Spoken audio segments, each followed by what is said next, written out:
Welcome to another edition of the Choose Well Program podcast. I'm Mr. Brown with the Choose Well Program. We believe this: when you make better choices, you live a better life. So choose well. Oh, yeah. Oh, yeah. That was my son. Oh, yeah. That's my daughter.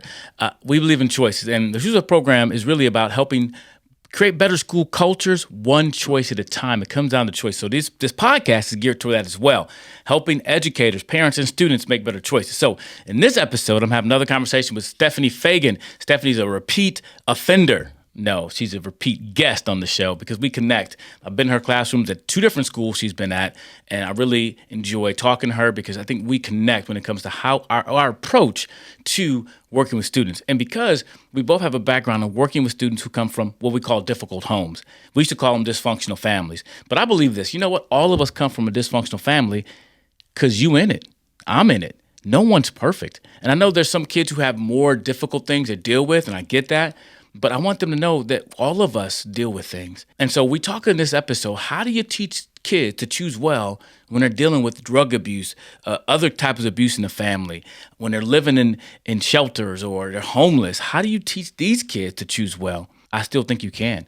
Because no matter what hand you're dealt in life, you still have the power to respond and take whatever you have and make the best of it. So we get into some of that in this conversation with Stephanie as we talk about some home lives that I've dealt with, some she's dealt with, but I still believe in the power of choices. No matter where you come from, when you make better choices, you will live a better life. Will it be perfect? No. Can you change the circumstances that other people put you in? Maybe not, but you can change you in those circumstances. So I hope you enjoy this episode of my conversation with Stephanie Feagin about teaching kids how to make better choices, even in difficult situations.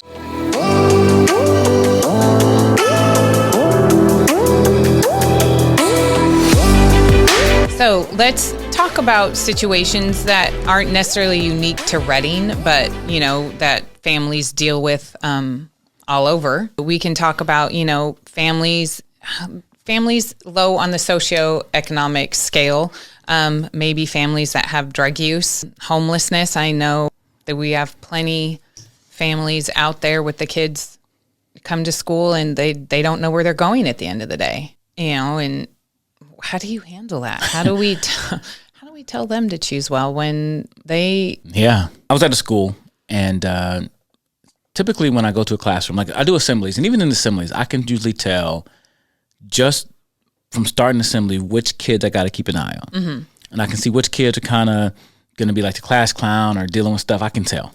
And I remember this day I was at school and I was going to go do the assembly and afterwards go to small classrooms. And the teacher kind of warned me about a couple kids, but I already knew who they were. Mm-hmm. And I thought, that kid. And so my goal is to get that kid on my team, I call it, to get that kid on my side. Because if I can get that kid on my side, then that kid is not trying to disrupt what's going on. Mm-hmm. One kid, got him on my side. It was really cool. Had him come up and do something. Even before he could do something destructive, I got him on something positive, right? Afterwards, hung out with the kid at lunchtime. He was my best friend. He wanted to be around me, right? Mm-hmm. And I could tell. Come to find out, this kid was living in a U-Haul truck. Him and his brother were living in a U-Haul truck. And eventually, and I stayed at that camp. I kept coming back. Not only was I doing once a month visits, but I was coming to after school program too. Mm-hmm. Eventually, that kid, his brother was taken from the family. He was still living with his family, but they were going to the same school, but one was in foster care and he was still with the family, living in a U-Haul truck. Eventually, they got that taken care of. Both were in different foster care families, but they were going to the same school. Man, how do you tell that kid, choose well, make better choice, live better life? You teach them to respond to a situation and not react. And you talk about, earlier we talked about the hand you're dealt. Mm-hmm. And I try to tell kids all the time, and I use this puzzle piece illustration and say, hey, you didn't choose everything that happened in your life. You didn't choose your parents. You didn't choose where you're born. You didn't choose those things. But you can always choose how you respond. And I still believe that. Even in the toughest situations, you can still choose how you respond. I'm thinking of Corey Ten Boom, You can choose how you respond. Another young lady, I remember I was on campus and playing. I love, when I'm on campus with kids, I love going to recess because I will beat all the kids at tetherball. I am the tetherball champion, except one time, this girl named Trinity. I know you are Trinity. She beat me at Foursquare. She beat me at tetherball, and she was in 4th grade. And she literally, I don't let kids win. She beat me. at Alta Mesa. Yeah. Trinity, I'm super proud of you. Yeah, she earned it. Look and you've left an impression on him forever. I'll never forget you, Trinity. Anyway, but I was on campus at this school, and a little girl and recess was over. Everybody was going to line up, and she came up to me. She said to me, she says, "Mr. Brown, I got adopted." And I was like, "Well, congratulations." She's like, "No." She was all upset. Mm-hmm. I said, "Hey, I'm gonna talk to the teacher so we can talk later, right?" So went to the administration, talked to. So me and the little girl went in the cafeteria. We sat and talked, and she was telling me she got adopted. Well, turns out she wasn't adopted. She was put in foster care, and her aunt, I think, was keeping both sisters because both parents were on drugs. They got arrested. It was a big thing in the news about what happened with her parents. And so I just been to talk to her about the situation and be honest with what's going on. And I said, So in this new place you're at, do you have to pay for food? She was like, "No." "They don't make you pay for food?" She's like, "No." I said, "Okay, so this new place you're at, they make you pay for your clothes, right?" She's like, "No." And I was kind of being overly silly with her, right? Mm-hmm. And I said, and they don't let you sleep on the bed, right? She said, "No, I sleep in all the things," right? And what I was trying to do was help her to focus on the positive things that were going on right now in her life and not the negative things. Mm-hmm. And so we kind of laughed about that. And I said, "Listen, I'm sorry in the situation. I'm sorry your parents have made these choices with the drugs. I'm sorry. But I want you not to be upset with your parents and hate them because they're getting help. And hopefully they get the help they need one day. But in the meantime, being with them right now is not the best for you. And people know that. And that's why you're in this situation where, again, you don't have to pay for clothes. You don't have to pay for food. And I found out it was a family member and you know this person. And so this is probably the best place for you to be right now. That doesn't mean it's going to be forever, but we don't know how long it's going to be. But I really encouraged her not to hate and be upset with her parents because I don't want kids to be embittered or angry and unforgiving toward their parents. I'm sorry. I'm being real. Your parents are making some bad choices. But guess what? Have you ever made bad choices too? Not making excuses for their choices, but saying this is where they are and helping this young girl kind of process that. Turns out, it was a funny story. Turned out I was talking to a friend of mine who works at a local restaurant, and we were just talking, and I said, "Hey, where's your sister? She's not working anymore." "Oh, she's staying home now. She's taking care of my niece and nephew who are in foster care." And I said, "Their names happen to be," he's like, "Yeah, how do you know?" Same girl. Mm-hmm. And it was like crazy coincidence that I actually knew the aunt and uncle, right? And it was great. And so I said, and so it turned out that the mother had gotten clean and the daughter was back with the mom. And I'm like, and so I just think for me, it's hard to tell kids in that situation to make better choices. But we need to make sure we're being real with those kids about life being tough. Yeah. Because I think sometimes we ignore it. We try to act like they're not going through something because we don't want to bring it up. But they know, and who's talking to them about it? And so I think it's important to talk about that. And as a school culture, when I know this little girl's going through something, I can have a little bit more leeway with her. I can give a little bit more grace. You didn't do your homework. I kind of understand why. Your parents just got arrested in front of you last night. That might be a good reason. And I think that's why it's important for us as a school, as a community, to kind of have those kind of conversations and deal with these issues in a way that's beneficial. I understand you have to keep some things, under wraps because of legal things and privacy and all that. But this girl's going through stuff, and there's got to be some people who in the school who know that, who can help this little girl. Okay, so then take that on a different twist. Is when we have parents who are choosing drug use and we have parents who are struggling. How do we emphasize the importance of education? How do we let them know? I mean, it's just a struggle. How do we get those families to realize how important educating your children, that's their opportunity? I mean, because so many times the families that struggle, education, okay, we take them to school every day. Right. They don't show up for conferences. They don't show up for anything. And the kids know their parents don't necessarily care about education. Yeah. And it's how do we get through to all of them? Because sometimes education for some parents is just childcare. And that's just the bottom line, is childcare. But you want them to see it differently and help them to really invest in their kids. And because you're a big Star Wars fan, can I say, let the Force be with you? Can I say that? Definitely. And the reason I say that for you, because I know you, I think the answer is the same thing you do with their kids. How do you help their kids see the importance of education? You don't just cram it down their throats. You connect with them. You engage them. You work with them. You get to know them. You find out what motivates them, what excites them. And then you can give them the education. I think sometimes we focus on the end goal so much that we forget these are humans. We forget these are people who are dealing with all kind of things, all kind of struggles, all kind of failures, all kind of insecurities. And as a teacher who's educated and got your degree, you're telling this uneducated parent with a single parent mom, education is important, get your kids an education. She may feel like, I don't know how. I'm ill-equipped. I don't know. But she just hears this message of you're inadequate, you don't know what you're doing, you're not like me. That's what she could be hearing. So as a teacher, and it has to be on a macro level, is that am I saying that right? Like on an interpersonal level, it's not always a policy. Yeah. It's not always this big thing. It is, you have 30 kids in your classroom or less, hopefully less, right? Yes. How do you connect with, and again, how do you connect with not all 30 parents necessarily, but how do you connect with that one parent and focus on, okay, there's one, there's another one, because all 30 aren't in that same situation. I mean, you could have that many, but like I said, there's some parents who get it. But how can you connect with those parents, individual people, and how do they know you care about them and their child? And like we talked about in the first podcast, how can you make that parent a hero of their child's story? And honestly, the parents that I've met who dealt with drug use, I remember meeting one parent who was actually now an aide at the school, and she had been using drugs, and she'd been on drugs for years.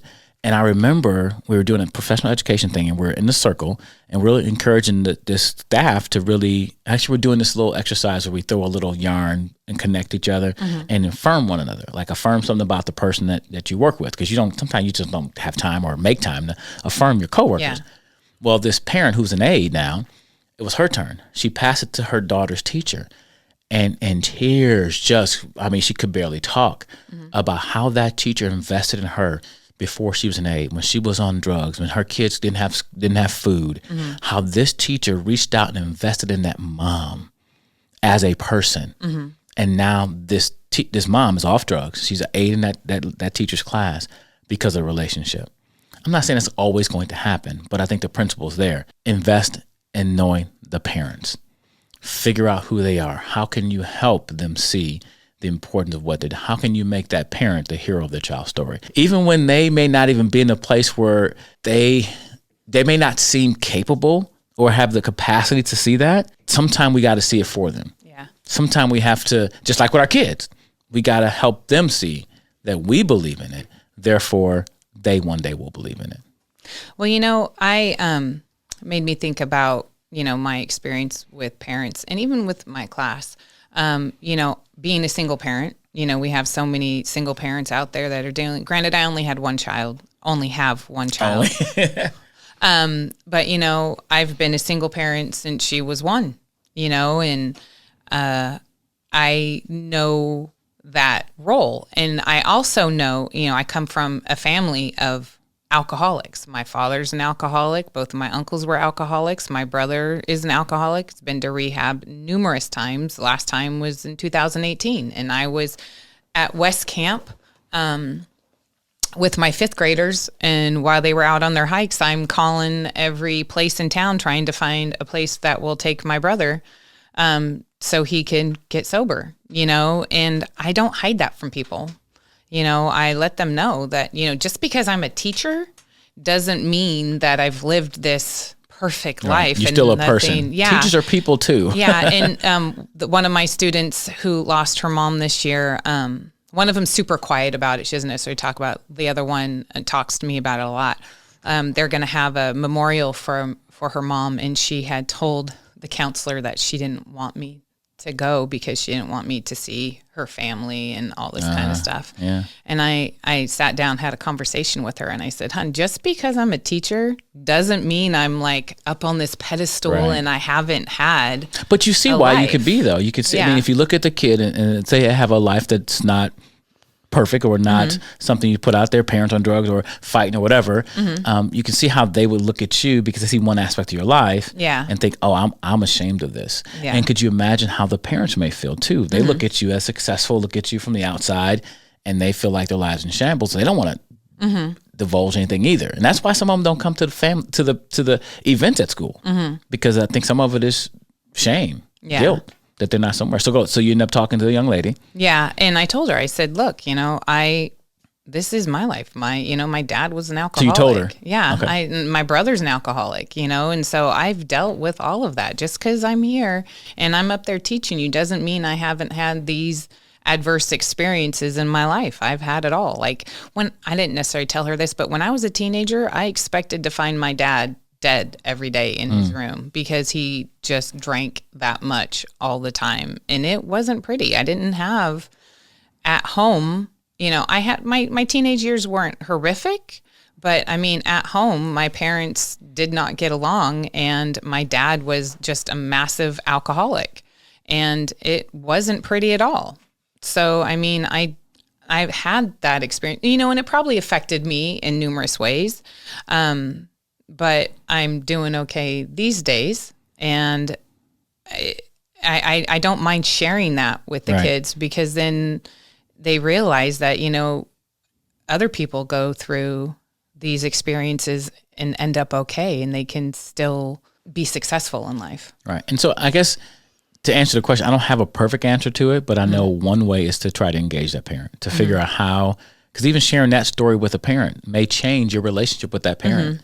That parent may relate more with you. And again, even if you don't have that experience you have, listening to parent stories, not assuming things about parents, but getting to know who they are, even though statistically or whatever some says on paper doesn't always tell the whole story.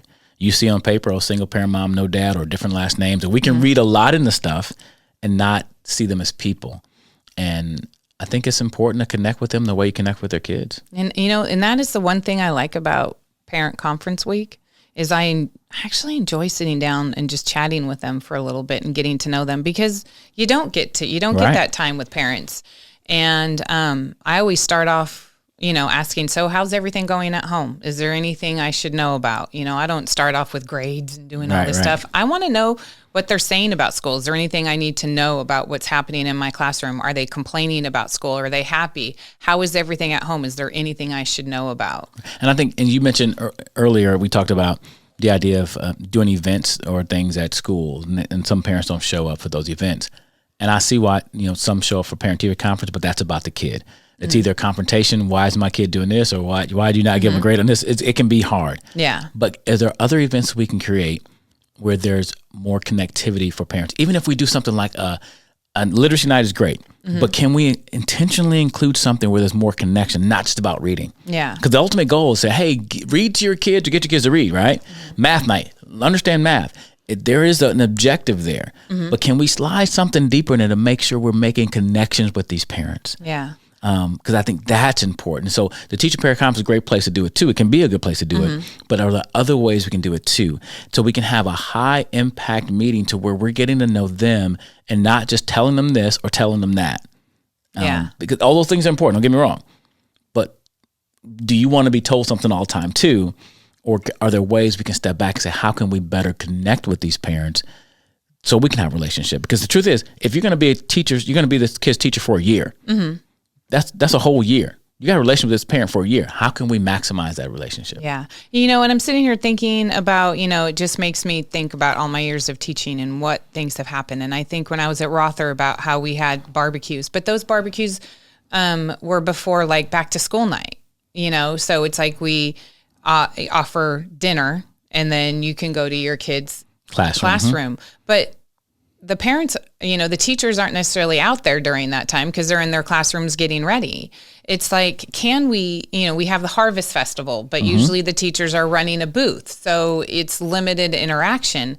It's like, I love the idea when you were talking about the minute to win it, like when games, you had it. It's just like have a game night. Yeah. It's like, okay, so let's have dinner and a game night and just offer fun. Yeah, and I've had some schools do that. Now we're part of schools offering game nights, but I think all the events.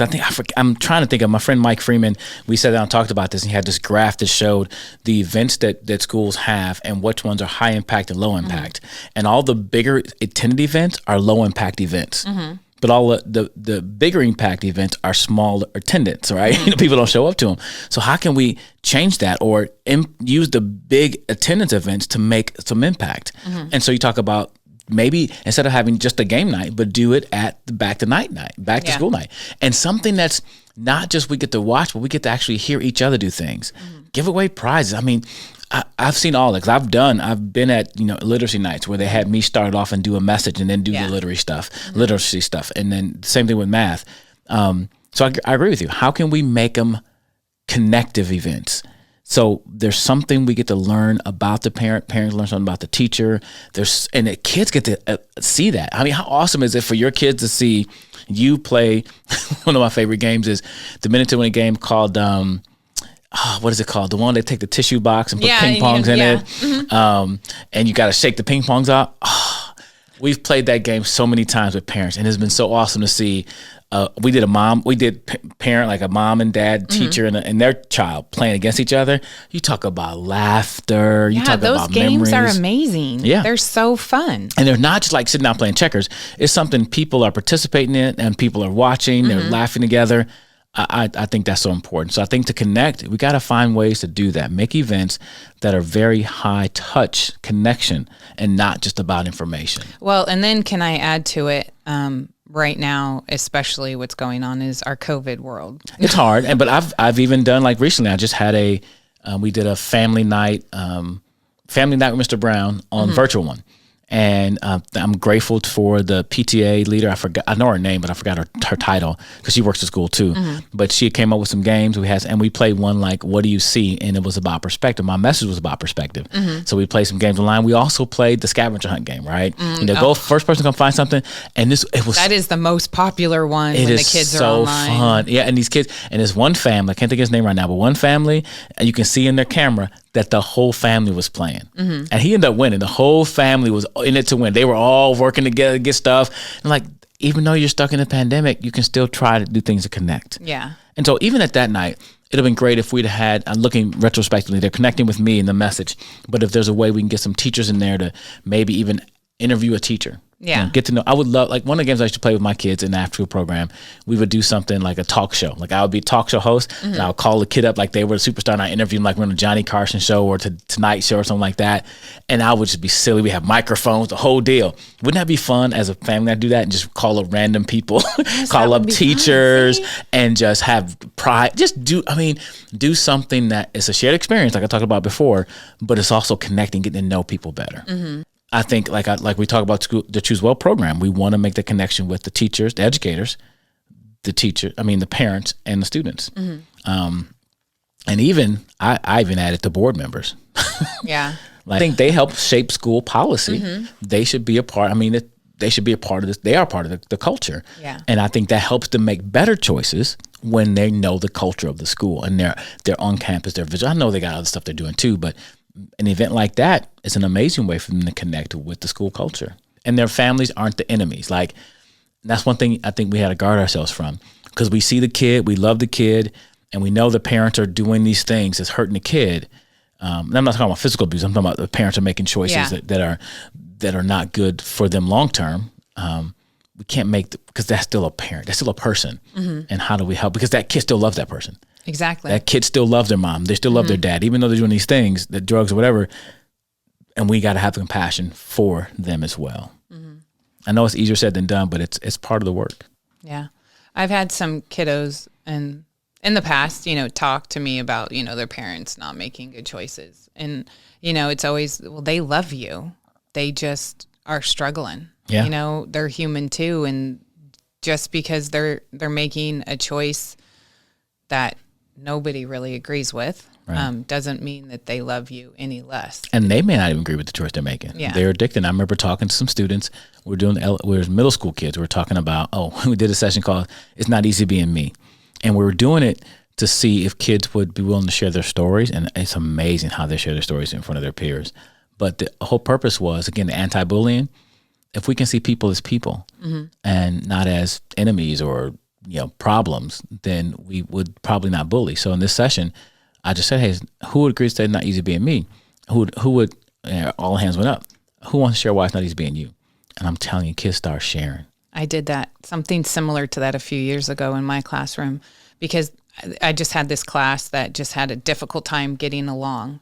And there were so many students that had adverse home lives. And, a lot of times, I've talked to kids, when this is modeled to you at home, you bring it to school and you don't necessarily mean to be that way, but this is what you've modeled. This is what you see. So that's sometimes how you treat people. And just was trying to teach the kids some compassion and some empathy. Yep. And so, I said, this person has a rough home life. And so doesn't necessarily really mean to be this way to people, but that's all they know. Right. So let's maybe have some empathy and compassion for them.